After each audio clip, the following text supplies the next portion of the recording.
Hi, good morning. This is Shanshan. I heard it's going to be a beautiful Tuesday. Not super sure yet because when I got out of YMCA this morning at 6:30, it was still very dark, and I just got this cup from there from the water fountain, and this cup brings me back lots of memories.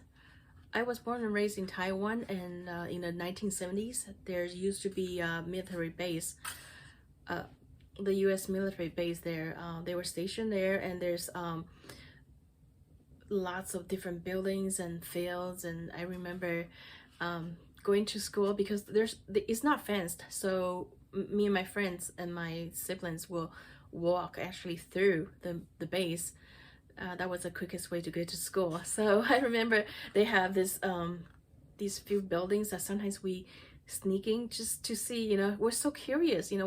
Why are there's so many people with different look so different from us, different eye colors, different hair colors. They speak a total different language. So I remember sneaking into the buildings and just the usually the first thing by the door we'll see is not far from the door will be a water fountain with cups like this. The first time I saw it, I was like, wow, this is amazing. What is this? And then we saw people using it, and we learned how to use it. So it's funny that we know we shouldn't be there, but people there were so friendly. So that was my first impression of people from the States. They're very inviting. Of course, when they say things to us, we don't really understand, but sometimes they look at us and smile. Year 1991, I came to the States to stay for the first time. Cultural shock, of course, and it was in Searcy, Arkansas, going to a university. And people I met there were just so friendly, and I had a great time. I mean, the first semester was hard, of course, because I don't know why people would say, "What's up?" I'm like, I don't know what's up there. And they say, "How's going?" I'm like, who's going where? So so it was funny. But once I got a hold of the language, then I feel so free, and I started going crazy on social clubs. I joined two singing groups, auditioned for one of them, and I went to church, and I went to all kinds of activities, and I showed up a lot at a Christian school, so there's chapel skits sometimes. Whenever they have anything that to do with international students, I'll be there doing things. So I feel like it was just a great time. And then after that, I immigrated to Vancouver, Canada with my parents. I was there for 15 years. And during the 15 years working there, I actually met my husband when I went down to Birmingham, Alabama to see my college friend. Met my husband in year 2000, and Birmingham, Alabama, now thinking back, all the people I met, I was so in love. So for this long distance relationship, I to see him as much as I could, I would work work very hard for overtime. So one year I actually accumulated enough overtime that I came down to the States 6 times, and each time was 2 weeks long to see him. So we also eventually got married in Birmingham, Alabama in year 2003 in November. Oh, actually, tomorrow is our anniversary. Almost forgot about it.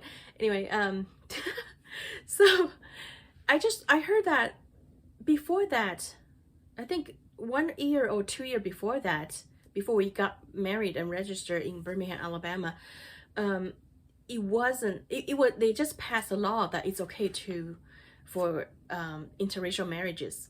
So even with that, you would think a place that conservative, I would have a very different experience. But my own experience, I cannot speak for others.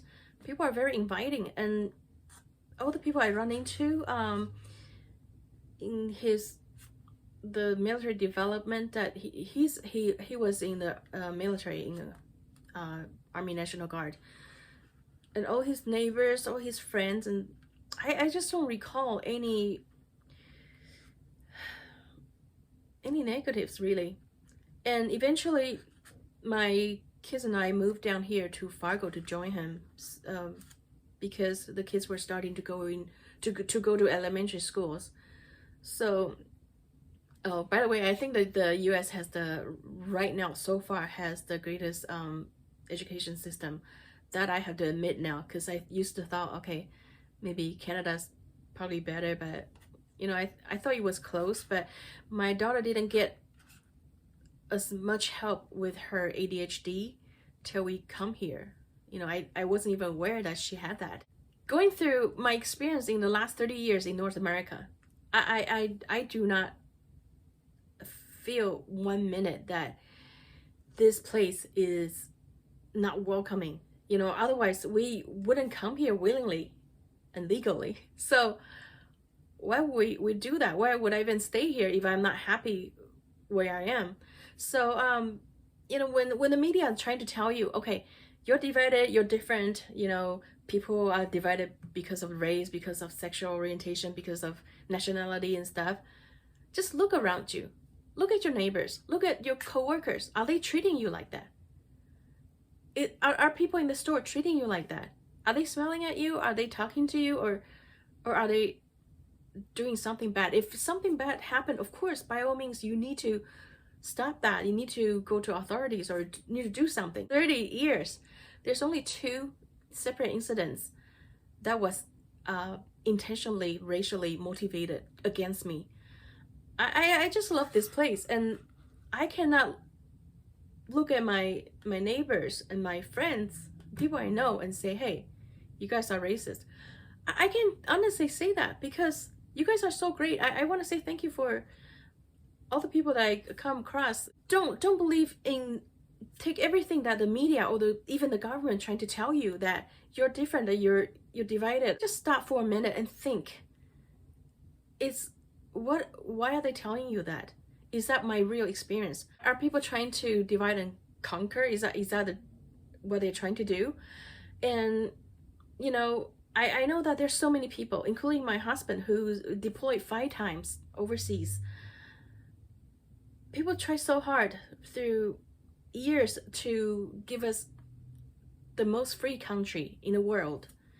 We will not give up our freedom easily. We should not. We should never do that. And when they tell you things, just take a moment and think, what is the truth?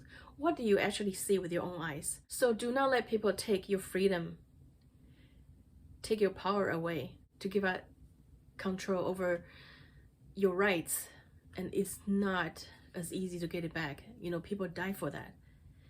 So what I'm asking you is to think twice next time someone trying to convince you things that contradicts to your personal experience. That's all I'm saying. So you have a great Tuesday and a great rest of the week. I'll talk to you in maybe another video about something else. See you.